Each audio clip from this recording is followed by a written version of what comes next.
The Carian Empire had ruled the Orion Arm for 10,000 years, their crystalline ships cutting through space like shards of divine judgment. They had encountered hundreds of species, conquered dozens of civilizations, and never once found anyone worthy of their respect. When their long-range scouts first detected radio signals from Earth, they dismissed humanity as yet another primitive species fumbling its way through adolescence. That was their first mistake. Captain Isabella Rodriguez stood at the viewport of mining station Hyperion, watching her crew work on the asteroid's surface. The station, anchored to a metallic asteroid in the Kuiper Belt, represented humanity's furthest permanent settlement from Earth. They were prospectors, miners, and engineers, practical people solving practical problems with whatever they had on hand. "Captain, we're picking up unusual readings from the outer sensor array." Lieutenant Raj Patel's voice crackled through the comm. "Energy signatures unlike anything in our database." Isabella frowned. They were too far out for Earth ships, and no one else should be here. "Show me." The holographic display flickered to life, showing 3 massive vessels approaching their position. Their hulls seemed to be made of living crystal, pulsing with internal light. As Isabella watched, smaller crystals broke off from the larger ships, each the size of a small shuttle. "All hands, this is the captain." Isabella's voice remained steady despite her racing heart. "We have unidentified vessels approaching. This is not a drill. Implement Protocol Omega." Protocol Omega was a contingency plan Isabella had insisted on when she took command, despite being laughed at by her superiors. The idea of aliens finding their remote station seemed absurd to them. But Isabella had grown up reading about humanity's first steps into space, about how vulnerable pioneer settlements had been throughout history. She refused to let her people be helpless. The Carian boarding parties struck with precision and confidence, expecting to find terrified primitives cowering in their crude metal boxes. Instead, they found darkness. The station's lights had gone dark, its systems powered down. Their crystalline armor, designed to deflect energy weapons and resist physical impacts, lit up the corridors with an eerie glow. The first squad of Carian warriors moved through the main airlock, led by Sub-Commander Krelthin. His species had evolved from crystalline life forms, their bodies a perfect fusion of organic and mineral components. They considered themselves living art, the pinnacle of evolution. These humans would learn their place, just as all others had. The first trap caught them completely by surprise. Magnetic plates in the corridor suddenly activated, pulling at the metallic components in their armor.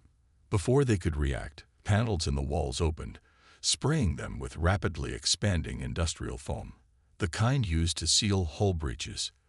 The foam hardened almost instantly, trapping them in place. "Primitive tricks," Krelthin snarled, his crystalline form vibrating with anger. "They only delay the inevitable." The second squad advanced more cautiously, using handheld sensors to check for similar traps.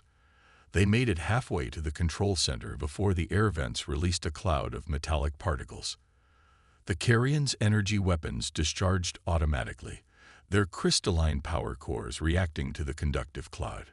The resulting feedback knocked out their systems, leaving them floating helplessly in zero gravity. In the station's emergency command center, Isabella watched the invasion through security feeds. "Status report." "Engineering team reports ready," Raj replied. "Mining charges are in position. Delta team has secured the emergency shuttles." Isabella nodded. She had known from the moment she saw those ships that they couldn't win a direct fight. But humans had never relied solely on brute force. They were tool makers, problem solvers, and above all, survivors. "Begin Phase 2, she ordered. Throughout the station, carefully placed mining charges detonated. Not at the invaders, that would have been too obvious.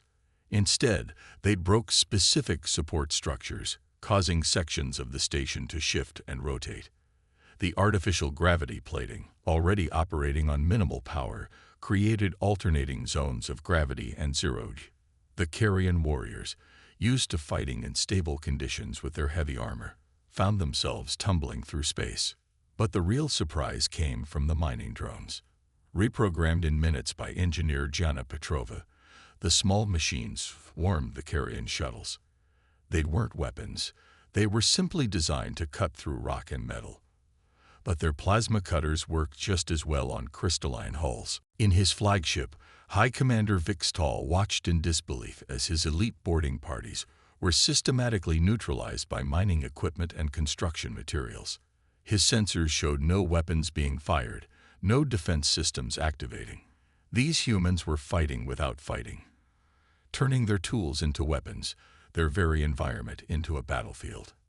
"Impossible," he whispered, his crystalline form resonating with suppressed rage. "They are nothing. Primitive beings who barely understand space travel." A transmission cut through his thoughts, broadcast on all frequencies. A human female appeared on his screen, her dark eyes hard as steel. "This is Captain Isabella Rodriguez of Mining Station Hyperion. Your boarding parties have been contained. We have rigged our station's reactor to overload.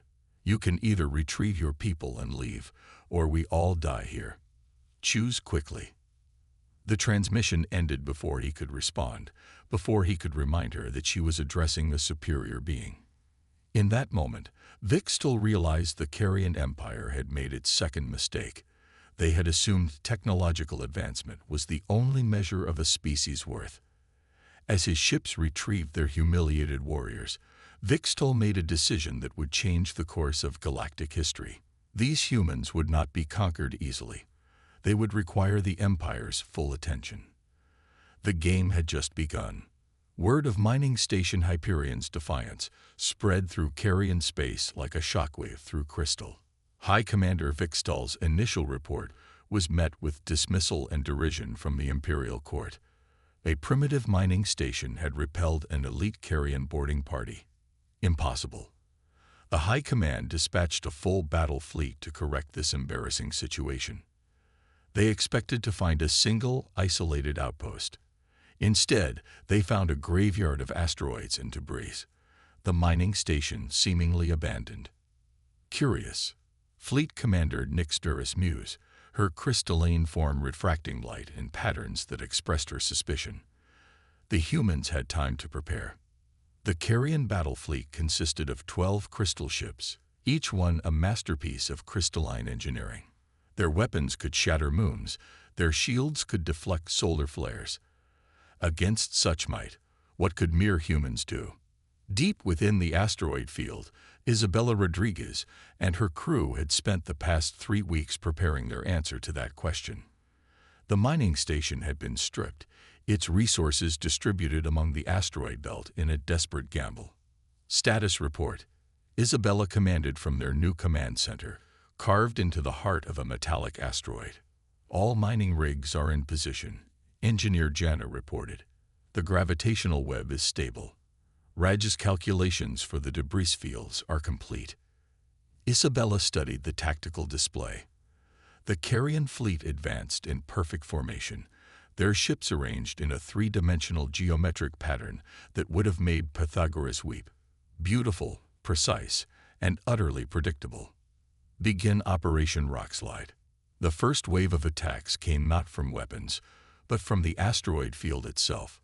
The mining rigs, normally used to extract precious metals, activated in sequence. Their gravitational tethers, designed to stabilize asteroids during mining operations, created a complex web of overlapping gravitational fields. The Carrion's perfect formation became their weakness.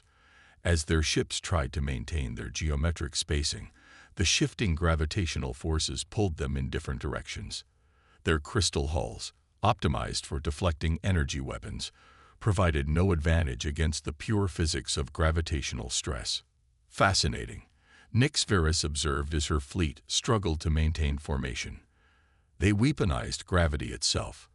But gravity alone cannot defeat us. The fleet adapted, their ships adjusting their crystal matrices to compensate for the gravitational distortions.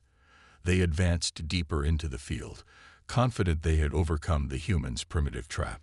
That's when they met the fog. "Release the nanites," Isabella ordered. Throughout the asteroid field, hundreds of repurposed maintenance pods activated. These tiny robots, originally designed to repair microscopic hull breaches, had been reprogrammed with a new directive. They released clouds of metallic particles, the same waste product from their mining operations that had previously disrupted the Carrion boarding party's weapons. The nanites carried these particles throughout the asteroid field, creating a conductive cloud that played havoc with the Carrion sensors. The crystalline ship's energy weapons, when fired, created feedback loops through the metallic fog, damaging their own systems. But Isabella knew this would only buy them time. The real trap was yet to come. "They're pushing through the nanite cloud," Raj reported. "Estimated time to weapons range, 3 minutes." Isabella nodded. "Signal the other stations." What the Carrions had failed to realize was that Hyperion wasn't alone. 5 other mining stations operated in this sector, each one having undergone the same transformation over the past weeks. As the Carrion fleet pushed forward, they found themselves surrounded by a network of improvised weapons platforms. Mining stations converted into fortresses, asteroids hollowed out into bunkers.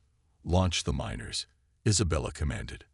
Hundreds of mining pods emerged from hidden docks throughout the asteroid field.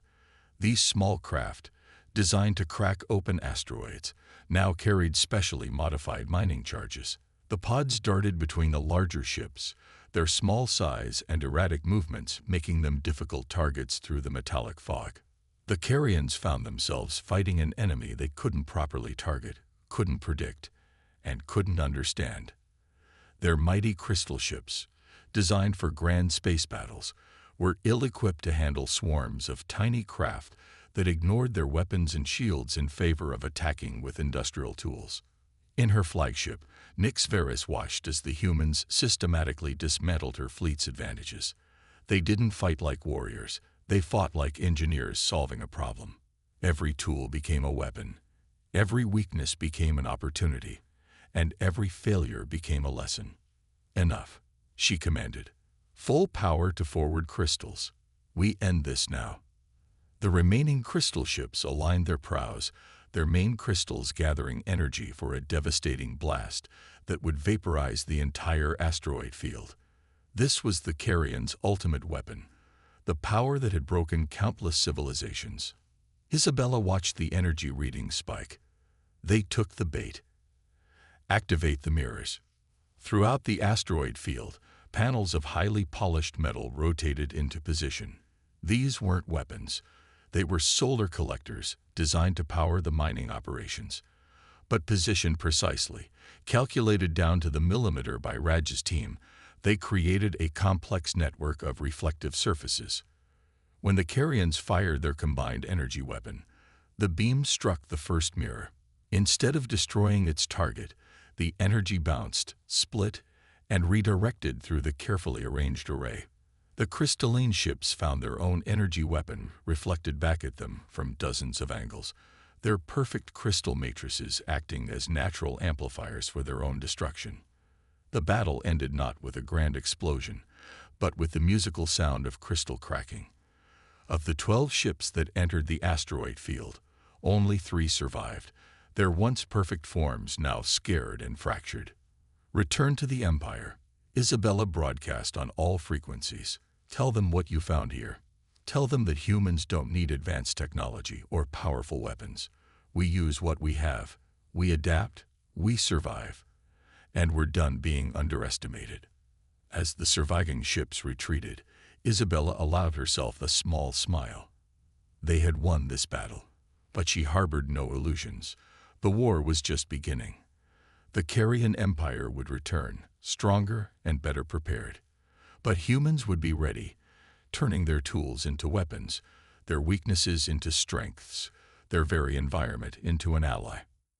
Because that's what humans do best. They take what they have and make it into what they need. The defeat of the Carrion fleet had consequences that rippled far beyond the asteroid field. News spread through underground channels and whispered conversations across 100 worlds. A primitive species had stood against the mighty Carrion Empire and survived. 3 months after the battle, Isabella received an unexpected visitor. The being that stepped through Hyperion's newly reinforced airlock looked like a living shadow, its form barely visible except where it bent light around its edges. A Shadewalker, one of the legendary stealth masters of the Perseus arm. "I am Nyx," it said, its voice a whisper that somehow carried perfectly. "And I bring you an opportunity." Isabella studied the creature, noting how her security systems struggled to maintain a lock on its position. "We're listening. The Carians have ruled through fear and technological superiority for millennia," Nyx explained. "But they are not invincible. You proved that. There are others, dozens of species, hundreds of worlds, who dream of freedom. We need."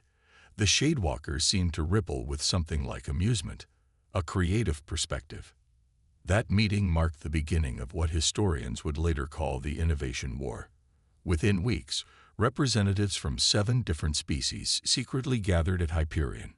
Each brought their own technologies, their own ways of thinking, their own grievances against the Empire. The Meridians, crystalline beings like the Carians, but who had rejected the Empire's philosophy of superiority. The Vulturi, a species of natural mathematicians whose computational abilities bordered on precognition. The Xin, organic engineers who could shape living tissue like clay. And others, each unique, each powerful in their own way.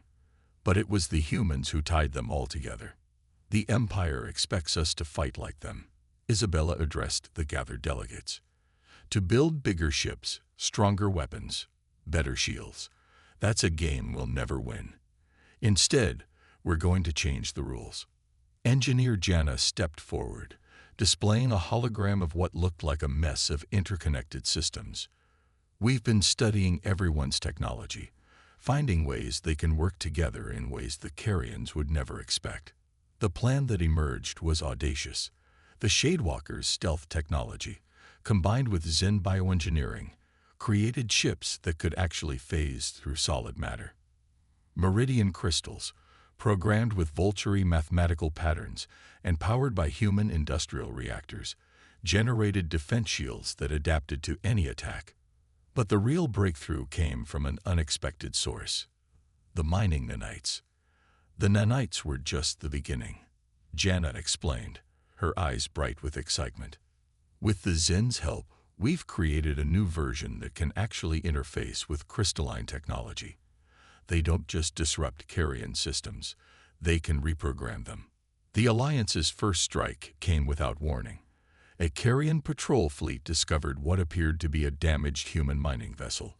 When they moved to capture it, the ship dissolved into a cloud of microscopic robots that invaded their crystal matrices, turning their own ships against them. The Empire's response was swift and brutal.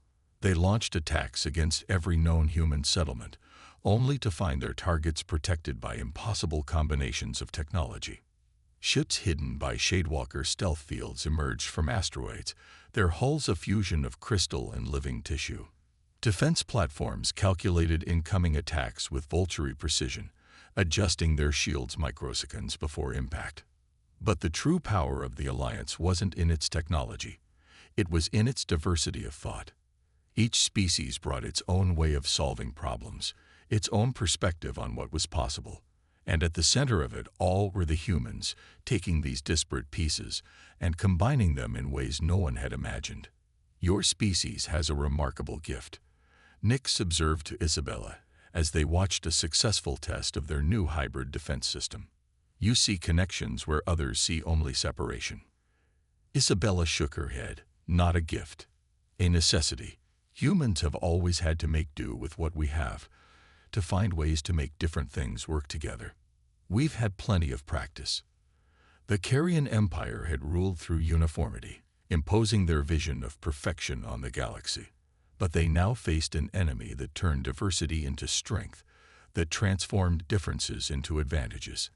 An enemy that didn't fight like a single species, but like 100 species working as one. The Innovation War had begun in earnest, and the galaxy would never be the same. One evening, as Isabella reviewed reports of successful operations across 3 sectors, she received another visitor. A young Meridian, his crystalline form still showing signs of recent growth, approached her with what his species considered a smile. "Captain Rodriguez," he said, his voice chiming like wind through crystal. "I think I understand now why the Empire fears your kind so much." "Oh." Isabella raised an eyebrow. "The Carians believe in perfection, in finding the one right way to do things. But humans believe in possibilities. And in a universe of infinite possibilities, a single definition of perfection becomes meaningless." Isabella smiled, remembering her first days as a mining station captain, never imagining she'd end up leading an interstellar alliance. "We do have a habit of finding unusual solutions." The Meridian's crystal matrix pulsed with colors that indicated deep thought. "The Empire has spent 10,000 years trying to make the galaxy perfect. Perhaps it's time the galaxy learned how to be human instead."